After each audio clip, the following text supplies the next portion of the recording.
In the northeast of Moscow, close to the metro station Partizanskaya, there is a new and still not so famous site of the Russian capital city. Kremlin in Izmailovo, this is the name of this area, is nothing for people who are sensitive in case of a little bit of kitsch. But it is nice to visit when you travel to Moscow together with children. Be sure you'll never forget it. This Kremlin is looking a bit like Disneyland, but 100% Russian. All buildings are made of wood. Original plans of the early 17th century are used for these constructions, and the colors give them touch of a Russian fairy tale. A visit is like a time travel into the era before Peter the Great brought Western influence to Russia. But in reality the houses are not old.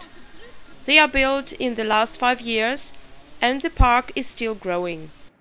The central Kremlin is already finished. There is a museum of Russian vodka inside, and other museums about old fairy tales and traditional bell making.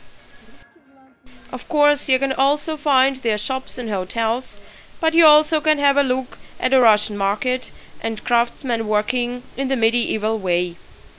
In the future, an exhibition of icons and other new attractions are planned. At the end, the park should look like a big trading post out of the time when Siberia was conquered by the Russians. The buildings are looking like falling out of the old story, and even small copies of the St. Basil's Cathedral and a ship of Tsar Peter are under construction. In Russia, there is no strict borderline between history and pure entertainment. One important thing about the Kremlin is that it is still a low-cost attraction compared to others in Moscow. You will not find it in older traveling guides, and so can spend there a nice day in a romantic and not overcrowded environment.